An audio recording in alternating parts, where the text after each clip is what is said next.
When the centerpiece of a city's whole identity just vanishes, in what really felt like a midnight betrayal, the immediate assumption is just failure. It was always going to be a catastrophe of basketball management, wasn't it? That is the surface narrative, yeah. Yeah. And it's the comfortable explanation. But if we dig past the easy headlines, what if it wasn't a catastrophic failure of basketball strategy at all? Okay, so what else could it be? What if it was the flawless, cold, calculated execution of a corporate mandate? One that, transcends the simple goal of just putting a winning team on the floor. Okay, that's a significant claim. That the entire motivation for the most seismic trade in recent memory wasn't about championships, but about, what?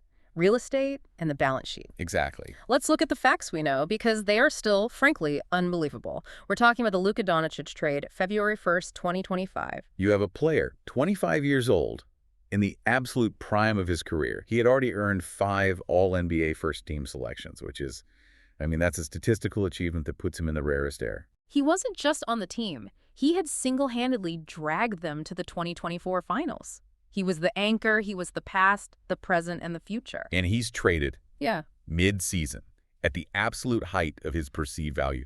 He goes to the Lakers for Anthony Davis, Max Christie, and this, distant, almost meaningless 2029 first-round pick. It's still hard to wrap my head around. We need to underline the historical absurdity of this. This was the first time in NBA history that 2 reigning All-NBA team players, Luka and AD, were traded for each other in the middle of a season. It wasn't a reorganization. It was shattering the entire conventional wisdom about how you build a championship contender. You just don't trade that guy, not at that age. You don't, unless something truly fundamental is shifting beneath the surface. Exactly. And the tension we have to cross in this deep dive is the chasm between the stated purpose for the trade and the absolute immediate and disastrous outcome. The GM at the time, Nico Harrison, he claimed the move was about defense and cultural fit. Right. But 9 months later, we're in November 2025, and Harrison is fired. The Mavericks are sputtering at a 3-8 record. They look barely functional. Meanwhile, Doncic is an absolute MVP frontrunner for the Lakers. He's putting up cartoonish numbers, 37.1 points, 9.4 rebounds, 9.1 assists a night. The organization claimed they're making a win-now move, and instead they achieved the exact opposite of that goal. It resulted in just total chaos and the firing of a man who championed the whole deal. So let's unpack Act 1, the official narrative versus the data rupture. If the goal was winning, let's just start with their explanation. We have to start with the recorded defense from Nico Harrison. He publicly defended the move with absolute conviction, quote, "I believe that defense wins championships." Okay. And that acquiring Anthony Davis, an all-defensive center, gave them the immediate ability to compete on that end. He also deployed that classic passive-aggressive corporate buzz phrase, better cultural fit. Ugh, that phrase. Cultural fit. It's always the smoke screen you use when you want to criticize a star player's commitment without actually saying he's out of shape or he doesn't listen. It's a total dog whistle. The defense line, that's the one that immediately crumbled under the weight of the actual statistics, right? It wasn't a crumble. It was an explosive detonation of logic. When we look at the numbers, the trade rationale was statistically, demonstrably flimsy. Okay, so let's look at the metrics from the previous season, the one that ended with their finals run. Yeah, let's do it. We're talking about defensive rating, which is the gold standard for measuring team defense. It's the estimate of points you allow per 100 possessions. Yeah. In the period following the 2024 All-Star break, when the Mavs were tightening up and making their run with Doncic, they actually had the league's 13th best defensive rating. Respectable. Right in the middle of the pack. 13th best. With the supposed defensive sieve, Luka Doncic running the whole show. Okay. Now look at the Lakers, the team giving up their supposed defensive anchor, Anthony Davis. During that exact same period, the Lakers were 23rd in the league in defensive rating. 23rd. They were actively one of the worst defensive teams in the entire league. Wait a minute. So Dallas was measurably, significantly better defensively with Luka than the Lakers were with AD. Yes. So if the stated reason for the trade was to acquire an all-defensive center to improve the defense, the GM traded a player from a better defensive situation for a player coming from a worse defensive situation. Exactly. The foundational premise of the trade, that AD would instantly transform their defense, was contradicted by the objective data from the previous 12 months. It makes the whole defense argument look less like a strategy and more like pure deflection. And when you see pure deflection, you follow the money. Ashton, what's the financial pressure that was actually driving this? That's the architecture of influence here. The truth, hidden behind all that defense talk, was the terrifying financial incentive looming over the ownership. The Supermax. The Supermax. Doncic, being a five-time All-NBA player, was eligible for the Supermax contract extension in the very near future. A deal potentially valued at $345 million over 5 years. $345 million. That's staggering, even for the NBA. But why was this particularly crippling for this ownership group? I mean, the league is full of massive contracts. It's not just the size of the contract, it's the structural shift in the collective bargaining agreement, specifically the introduction of the punitive second apron. Ah, yes. The Mavericks were already hard-capped, meaning they had almost no flexibility, and this Supermax would have locked them into a massive luxury tax bill that would trigger all the second apron penalties. Okay, for anyone listening who needs to understand why the second apron is the boogeyman here, what specifically does it restrict? It's basically a mechanism designed to curb spending by the truly elite teams. If you cross that second threshold, you face immediate draconian restrictions. You can't use the taxpayer mid-level exception for free agents. Your ability to combine salaries and trades is severely limited. And most importantly, you are absolutely forbidden from taking back more salary than you send out in a trade, and you cannot even sign players who are bought out from other teams. You're completely stuck. so signing Doncic to the Supermax would have effectively put the franchise in a financial straitjacket. It would limit every single avenue they had to improve the team around him for the next half-decade. Precisely. They were looking at a long-term future where they were paying an astronomical penalty simply for having a superstar, while simultaneously having zero mechanism to acquire talent to help him. So dealing Doncic, even for another star like AD, it created immediate cap flexibility in the long run by jettisoning that looming $345 million anchor. It suggests the priority was mitigating the financial hit and avoiding those second apron penalties, not maximizing their championship odds in 2025. And as if the GM's justification wasn't weak enough, you had the owner, Patrick Dumont, in his first public comments, adding fuel to the narrative fire with that passive-aggressive jab. Oh, the veiled shade. It was so transparent. He gave this highly curated quote where he referenced NBA legends, Jordan, Bird, Kobe, and even Shaq, Oh, not Shaq.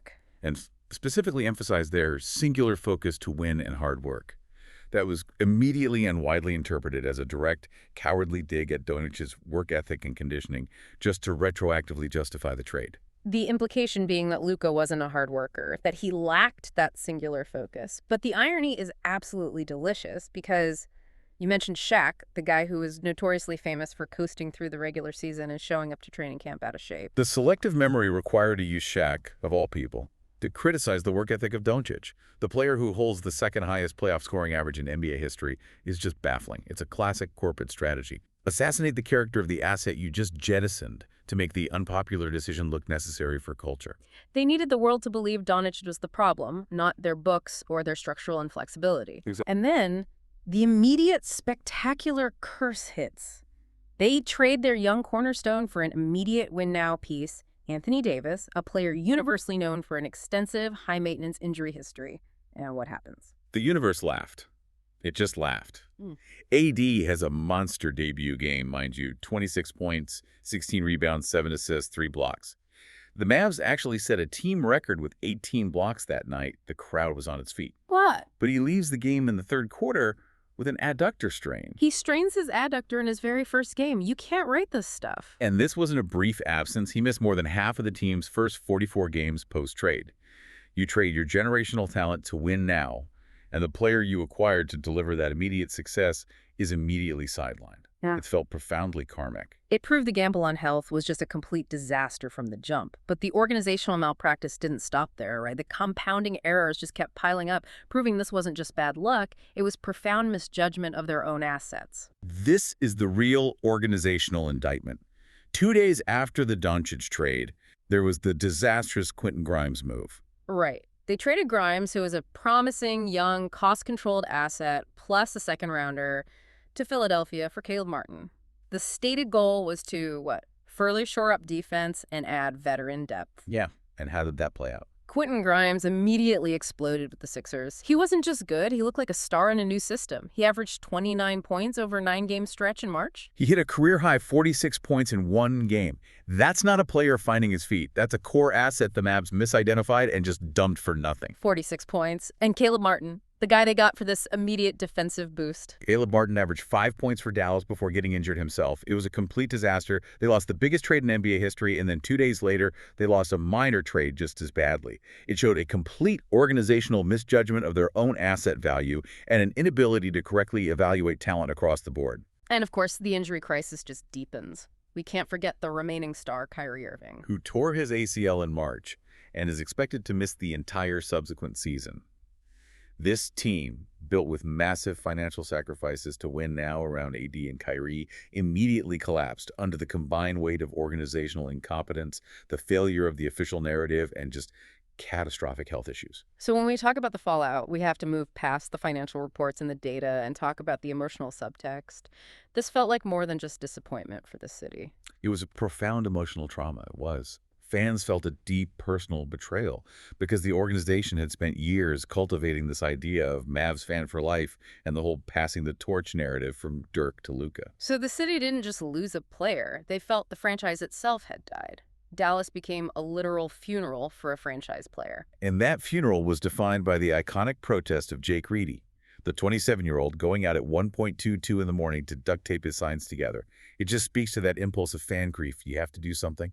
And the absolute perfect, heartbreaking symbolism, placing the main RIP Mavs sign directly under the Dirk Nowitzki statue, where the inscription reads, "Loyalty never fades away." That single act exposed the hypocrisy, the betrayal of the very ethos that statue was built to commemorate. It shattered the entire narrative the ownership had sold for 2 decades. It wasn't just, kids bewildered by the business of sports, as one parent, Chris Ebbison, noted. It was a rupture of the parasocial contract. The fans felt the team mocked their identity. They bought the commemorative torch coin. They believed the slogan, and then the rug was just ripped out for financial expediency. And the fans responded by hitting the organization where it hurts, the wallet. This is an organized consumer protest. Thousands canceled streaming subscriptions, targeting the team's regional broadcast revenue stream directly. And the local businesses became proxies for this collective grief, showing this brilliant defiance. I mean, think about Home Zone Furniture, a major local advertiser running commercials during Lakers games just to show where their loyalty and the city's loyalty now lay. Or the Sell the Team Double Hazy IPA, that's liquid commiseration. 7.7% ABV, named after Doncic's number, brewed specifically, and this is a quote, to drown fan sorrows and absorb salty tears. That shows a true grassroots understanding that the fans needed a collective way to mourn. And while the city was grieving, the organization was desperately trying to disappear the player. We see this corporate counter-move, the scrubbing.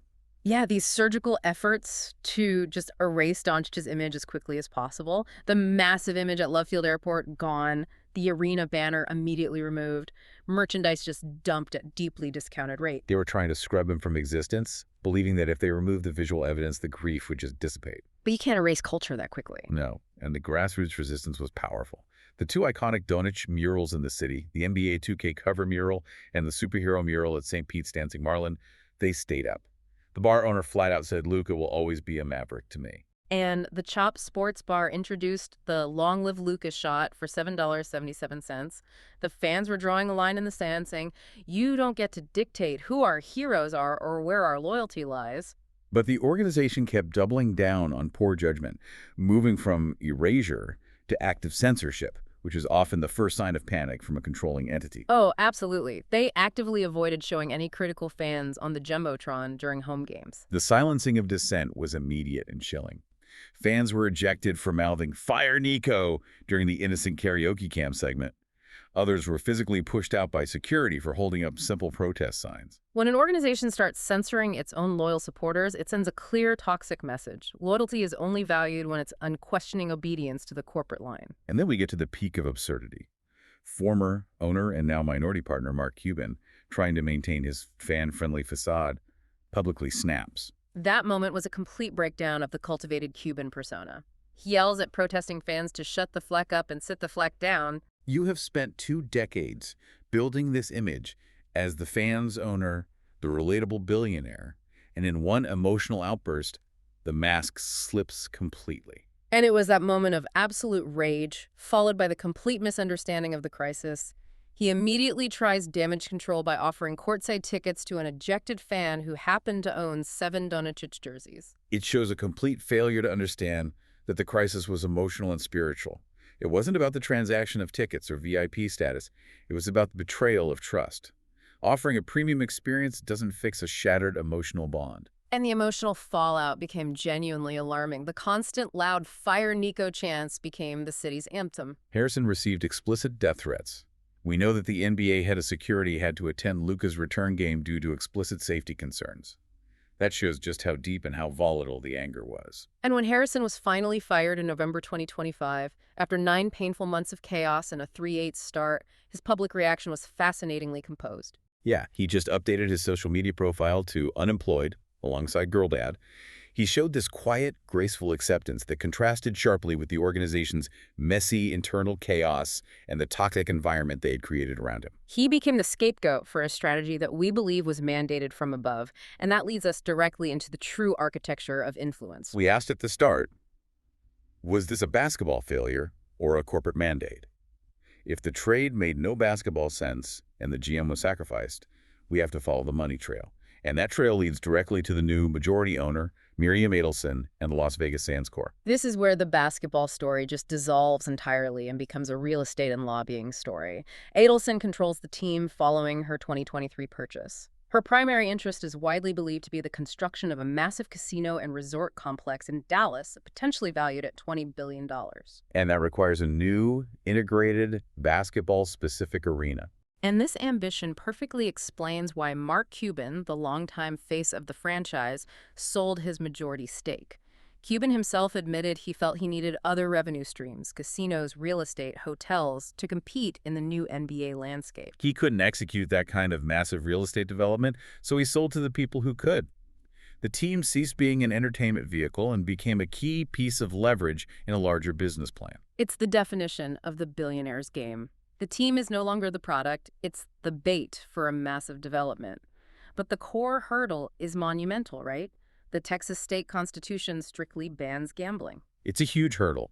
Changing that requires a highly improbable, difficult, and expensive two-thirds legislative vote. And Adelson is spending political capital like water to make that happen. We're talking about massive lobbying efforts. She has spent millions of dollars hiring over 100 lobbyists, including powerful, influential figures like former Texas Governor Rick Perry. This is a full-scale corporate and political war to change the state constitution. And the Luka trade, which saved ownership hundreds of millions in projected future player costs, happens right in the middle of this lobbying effort. It's a financial hedge. But there is even more concrete evidence suggesting the timing was driven by real estate needs, the ongoing arena hostile takeover. The Mavericks versus Dallas Stars lawsuit over the shared American Airlines Center, which they have occupied together since 2001, is corporate warfare at its absolute peak. It makes the trade drama look quaint. Let's break down the audacity of this lawsuit, because the details are insane. The Mavericks sued the NHL's Dallas Stars, claiming the Stars breached their original agreement by moving their team headquarters to Frisco back in 2003. Yes, 20 years ago. They waited 2 decades to enforce this alleged breach. And the core argument, the claim the Mavericks are making, is that this 20-year-old breach triggered a specific clause in the lease agreement. A clause allowing the Mavs to purchase the Stars' entire share of the AAC for $110. For a sum of $110. $110 for a share of a multi-billion-dollar arena. Ashton, this is beyond aggressive. What is the goal here? The goal is absolute control. This is the most brilliant, most hostile corporate takeover attempt you can imagine. The Stars countersued, understandably calling it an attempted hostile takeover, especially given that the Stars were reportedly willing to commit $30 million toward necessary renovations. So they wanted to stay and contribute. They did. And the Mavericks said, no, we want your share for $110. But the crucial question remains. Why litigate a 2003 headquarters move now, immediately after the new ownership takes over? Because the new ownership needs full, unencumbered control of the arena situation. The current AAC lease expires in 2031. To facilitate their massive integrated casino resort, which requires an arena customized specifically for their needs, they need that lease resolved or completely terminated now. They need to push the stars out. They need to push the stars out, Yep. acquire their share for next to nothing, and gain the freedom to build their new mega arena, potentially in a suburb like Irving, which is more amenable to the casino development. And if Dallas politics prove too difficult to change the gambling laws, having the Mavericks untethered from the AAC provides them with the ultimate leverage. Exactly. It makes the relocation threat to Vegas credible. The Luka trade conspiracy theory gains enormous traction here. The trade was potentially Plan B. Cut the massive player costs of the Supermax, which saves the ownership hundreds of millions in guaranteed money, and simultaneously use the legal system to acquire full arena control. So if the casino deal fails in Dallas, If the casino deal fails, the ownership has created the financial and physical flexibility to tank the franchise value just enough to make a relocation threat, say, to Las Vegas, look like the only viable option. so the entire basketball operation was subservient to a much larger multi-billion-dollar real estate and gambling empire that saw Doncic's salary as a financial impediment and the arena as a legal obstacle. That's the theory. So we've covered the catastrophe, the betrayal, and the corporate mandate. Now we have to look at the path forward for the organization left standing in the ruins. The emotional reckoning came to a head on April 9th, 2025, when Doncic returned as a Laker. That moment was raw. Luka was visibly emotional, tears streaming down his face during the tribute video. That's the psychological toll of separation. Even a transactional business move impacts human beings. And meanwhile, the fans embraced their final public act of protest. Jake Reedy trying to fund those 10,000 Fire Nico clown nose shirts, running 77 laps around the arena. The fans showed up to mourn and protest simultaneously. But internally, the power structure shifted dramatically after Harrison's firing in November. Mark Cuban, who was reportedly exiled from basketball operations by Harrison and specifically not consulted on the Doncic trade. A clear sign that the new ownership had taken over. Exactly. He's now suddenly back at the table. The man who sold the team's majority stake and then yelled at fans for protesting the consequences is now the designated cleanup crew. And he is expected to lead discussions on radical roster changes. The owner who was stripped of power is now being used to restore the public trust. It's wild. They needed a massive injection of hope to distract from the 3-8 start, the injuries, the arena lawsuit, and they got it. Miraculously, the Mavericks won the 2025 draft lottery, despite having only a 1.8% chance. And they secured the #1 pick and drafted Cooper Flagg, universally deemed a generational talent by envious GMs across the league. That is the silver lining in the darkest of clouds. But this miraculous win immediately forces the franchise into a debilitating strategic dilemma, what analysts call the two-timeline trap. It's truly a nightmare scenario created by the Doncic trade. The team is currently constructed to win now. They have aging, expensive, and injury-prone stars in Anthony Davis and Kyrie Irving. But now they have a generational 18-year-old rookie, Cooper Flagg, whose prime won't arrive until the late 2020s or early 2030s. So the dilemma is this. Do you pivot immediately, trade your remaining stars to hoard assets like draft picks and build around Flagg's timeline? Or do you double down and invest your limited remaining assets to try and maximize a short, fragile window with AD and Kyrie? And the Doncic trade makes the rebuild the Flagg timeline almost impossible to execute properly. This is the true long-term cost of that financial decision. Explain the draft debt, Ashton. Why is a traditional rebuild impossible? Well, a successful rebuild around a cornerstone like Flagg requires flexibility and, most importantly, draft capital. The Mavericks currently control none of their own first-round picks between 2027 and 2030. They only have their own 2026 pick and the Lakers' 2029 pick. You trade a supermax player to save money, and in the process, you strip yourself clean of the ability to restock your team during the exact years your new generational star will be maturing. They are completely beholden to the whims of the draft lottery for any success in the late 2020s. They are barely equipped to handle one timeline, let alone two. And compounding the issue, trading the existing stars, AD and Kyrie, is extremely difficult right now because they are injured and carry massive guaranteed contracts, making their current trade value minimal. The financial disaster they tried to avoid has simply morphed into a strategic disaster. So the final scorecard, 9 months after trading their cornerstone for a better chance to win, is this. The Dallas Mavericks are not focused on winning basketball games. They are focused on recovering a $110 buyout clause from their arena roommates, the Dallas Stars, hoping to gain leverage for a multi-billion-dollar casino project. And desperately praying that a generational high schooler can somehow save them from a decade of draft debt. The basketball outcome was catastrophic, but the corporate objective shedding massive future payroll was successful. We started by asking if the Luka trade was a basketball failure or the execution of a corporate mandate. And I think what we've uncovered is that the cold logic of billion-dollar business strategy crashed violently against the fiery passion of fandom, leaving utter chaos in its wake. This entire saga is a masterclass in how corporate ambition casinos, real estate, financial maneuvering under the second apron can manipulate a cultural asset like a basketball team, making decisions that have absolutely zero correlation with maximizing wins on the court. The betrayal, the public grief, the censorship, the ridiculous arena lawsuit, it all stems from ownership viewing the team not as a source of civic pride or a community trust, but purely as a strategic lever to generate far larger non-basketball profits. The team is the vehicle, not the destination. Yeah. And that leaves us with the unsettling, lingering question. In this new era of billion-dollar sports ownership, where teams are viewed as chess pieces in a vast real estate and gambling empire, can our deepest passions for a team, a player, or a city's identity ever truly be safe, protected from the bottom line? Or are we as fans just always investing our hearts and our identity in someone else's business plan? Something to sit with. This episode is powered by Neon Core Media for stories they said were too real to tell.